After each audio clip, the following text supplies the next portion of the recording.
Hi Booktube, it's Sunday, the beginning of another vlog, so here I am with my intentions for the week.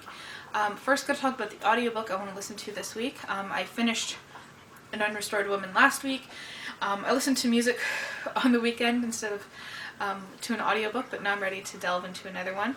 And I've decided to abandon my random audiobook picks because I came across this book that I really want to read. And it's called Plum Rains by a lady whose first name is Andromeda, and I can't remember her last name, but I'll insert it here. I just remember Andromeda because of the TV show. Anyways, it's about a Filipina nurse who goes over to Japan sometime in the 2100s. It's science fiction. She goes over to take care of an elderly woman, and she's getting replaced. The nurse is getting replaced by a robot. And then I plan on making some headway into Daughter of the Forest by Juliette Marillier. This is the new ebook I started. It seems easy to read. I'm going to finish this. I'm going to finish The Whale Rider. I'm actually working on this today, and it'll take me like an hour or so to finish it. And what I found out halfway through the book is that there's actually a glossary back here. I was just going through thinking, okay, you know, I'm just going to accept the fact that I'm not going to understand some of the words in here, which are Maori words. I hope I'm pronouncing that right. M-A-O-R-I. The native people of New Zealand. And so this is a New Zealand-based novel around the Maoris, or around one group of the Maoris anyways.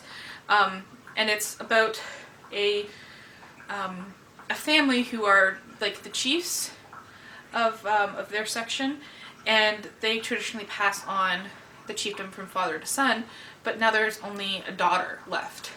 And because I'm going to finish that, I asked my brother to pick out a random book for my shelf for me, and it was wrapped, so he had no idea what he was picking, but this was the book I got, Summer in Baden-Baden, by Leonid Tishpin, translated from the Russian by Roger and Angela Keyes, with an introduction by Susan Sontag.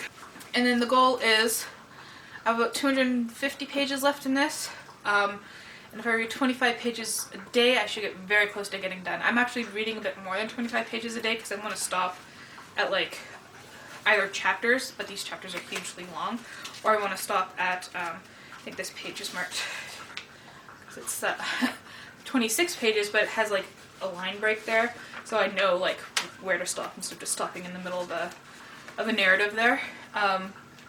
So I'm not saying I will finish this, but I want to get, you know, 75 pages from the end, I guess would be the calculation if I keep reading that.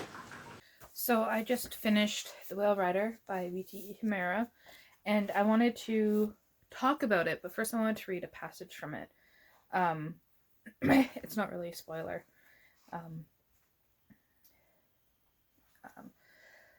So this is grandfather talking. But then, he continued, man assumed a cloak of arrogance and set himself up above the gods. He even tried to defeat death, but failed. As he grew in his arrogance, he started to drive a wedge through the original oneness of the world. In the passing of time, he divided the world into the half that he could believe in and the half he could not believe in, the real and the unreal, the natural and supernatural, the present and the past, the scientific and the fantastic. He put a barrier between worlds, and everything on his side was called rational, and everything on the other side was called irrational.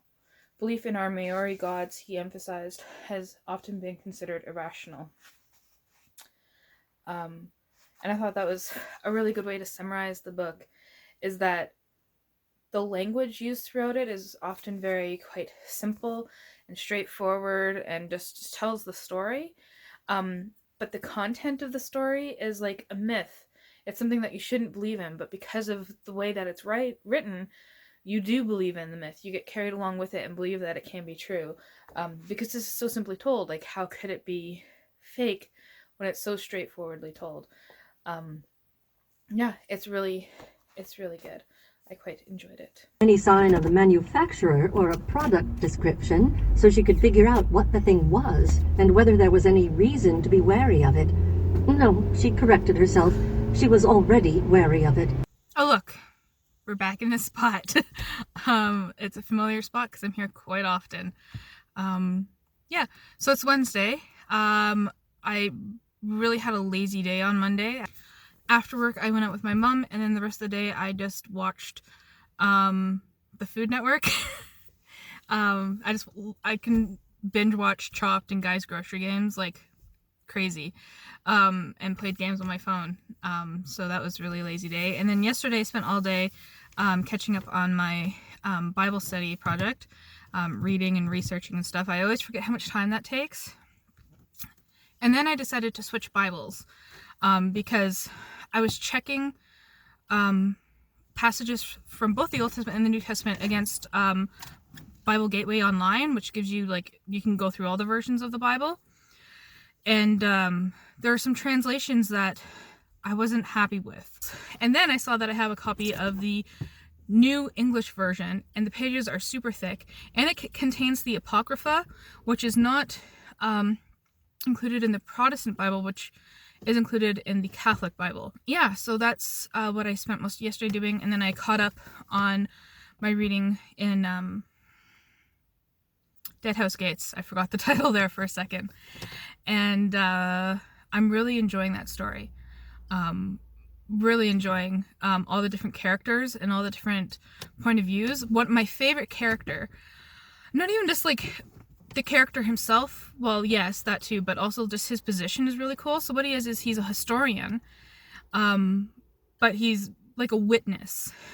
So he's there to witness the battles, to witness the war, to witness the effects of the war. And so he pits himself in positions where he can, like, overlook battlefields and stuff like that. And then, like, the friendships developed in the book. There's this friendship between these two, like, really huge, ancient, humanoid creature type things. Like, they're completely sentient, but they're not human. They're a different race. Yeah, so that's really cool. Different species. Yeah.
So today my goal was to get my watch later list down, 86 videos, specifically the booktube videos.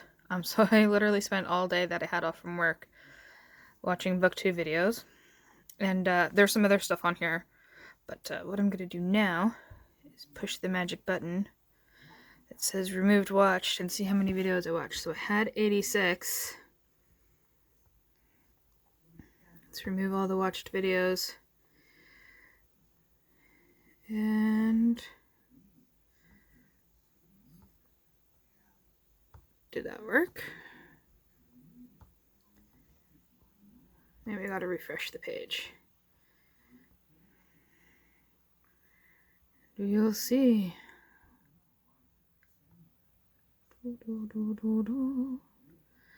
Let's see how slow it is.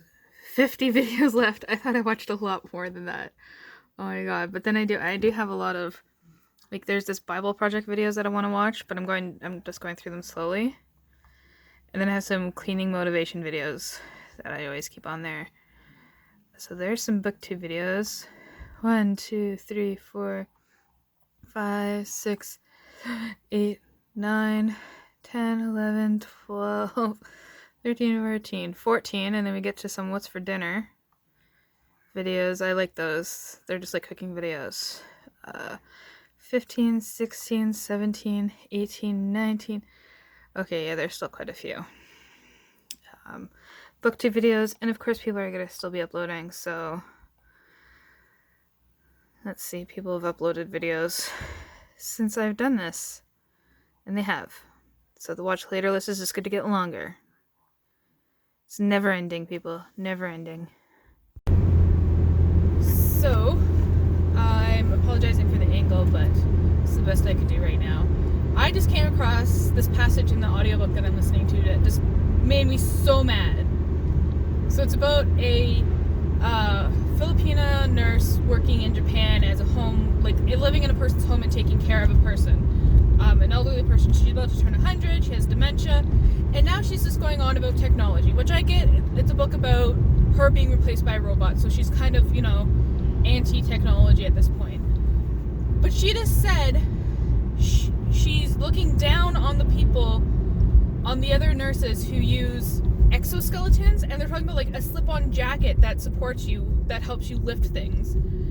And I'm just like, and she's just like, I didn't need to use them. I never need to use them. Why do I need to use them? I'm like, girl, do you know how many people have hurt themselves in this job? Like, do you know how many people have slipped discs, have hurt backs, have repetitive strain injuries in their backs, and ripped rotator cuffs from lifting people, from lifting objects, from, the movements that we do in this job? Like, it's not an easy job. It's a very physical job. And to, like, pit people down who choose to use safety devices, oh my god, I'm just so angry right now. Because I was just like, earlier today I was doing an exercise and I was like, oh, like my shoulder, like this guy's leg is really heavy because I'm lifting his leg because he can't do it. And I was just like, so mad that she's now at this point. And I'm hoping that she hurts herself and realizes that she should have used the stupid exosuit, because I would love one of those. I'd love to be able to slip on a jacket or something that would like help me, lift people, like I'm not talking like I don't like carry, well, I did carry some people, but they're under a certain amount of weight and it's two of us, so it's like it's more acceptable, but still, like, to actually like help people up and to do their exercises and stuff, like it's a tool that helps you do your job better. Why look down on it? Oh my god, it's just so frustrating.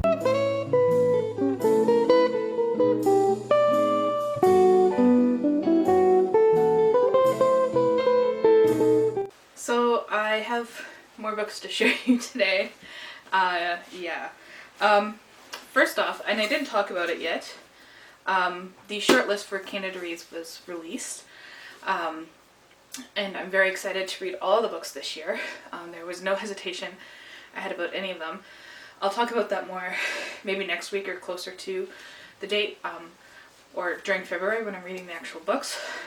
But for my book haul, I found all of them online, ebooks, and my brother owns one, but I had to buy one. I couldn't find it anywhere online. And it's We Have Always Been Here by Samra Habib, a queer Muslim memoir. This is about a girl who grew up in Pakistan and then came to Canada, and is learning about finding herself and discovers that she is queer, I guess is the word they're using here. So that seems really quite interesting. And the rest of these are from the thrift store. So I picked up this one just because it looks so cute. This is called Tam Gates Yes, No, Maybe by L. Pynchon. And I just like the insides. It's all like little doodles. It's a middle grade novel. It just looks kind of fun. And it's about this boy's mom is decluttering the whole house and he can't make a decision on what to keep and what not to keep. And then I got this, Gathering of Waters by Bernice L. McFadden. And this is about Emmett Till, who was murdered because he had fallen in love with a white woman named Tass Hilson. And this follows Tass Hilson, I guess after his murder, and 40 years later she returns back to the town where he was murdered, and his ghost comes back to her. And then I got Dream of the Walled City by Lisa Huang Fleshman. And this is about this is inspired by her grandmother, actually. I'm just going to read the back. As an early feminist political activist and friend of Mao Zedong. So here we follow a privileged daughter of a high-ranking imperial official, and in comes the 20th century, and things start to change in China. So that sounds really quite interesting as well. And then I picked this up because it's by Kit Pearson. She's one of my favorite middle grade authors. She's Canadian. This is A Day of Signs and Wonders, and it's actually about, well, it's inspired by Emily Carr, who's a Canadian artist. It's inspired by her childhood. So let's also do my wrap up, since I'm sitting here in front of the camera and, you know, all cozy right now. So this week I listened to an audiobook, Plum Rains, and that's going really well. I'm on chapter 8, so it's going by really fast. There's good and bad parts of it, and it alternates perspective. So one chapter will be from the perspective of the almost 100-year-old woman, and it's interesting getting to see the way that she is now and her history and how she came to be that way. And then we have her caretaker, her nurse, and how she is the way she is, and they both have these assumptions about each other and why they are the way they are, but they don't actually know both of their backstories, so it's really quite cool. Yeah, and then I'm reading Summer in Baden-Baden by Leonid Tiskpin. I'm only 16 pages in.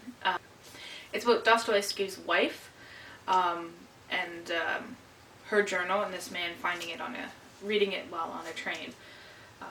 So it's interesting. I'm slowing down on this because there's books that I really want to get finished before February comes, and that is Dead House Gates by Stephen Erickson.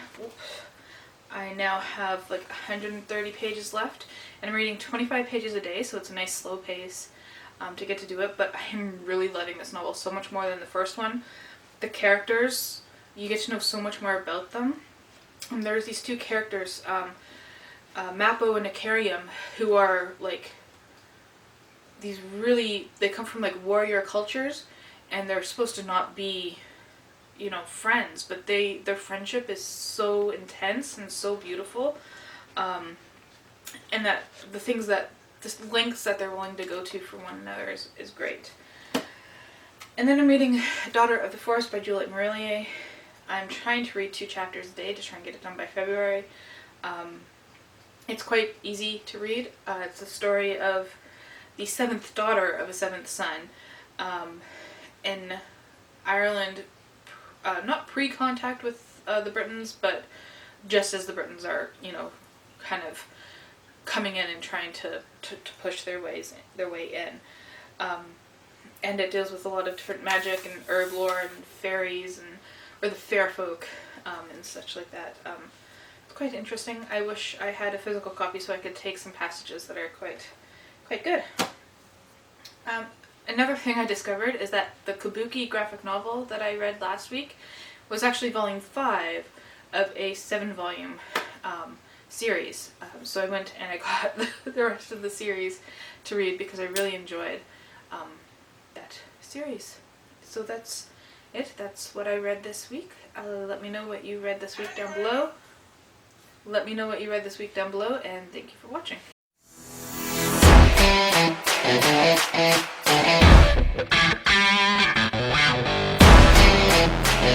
Wow.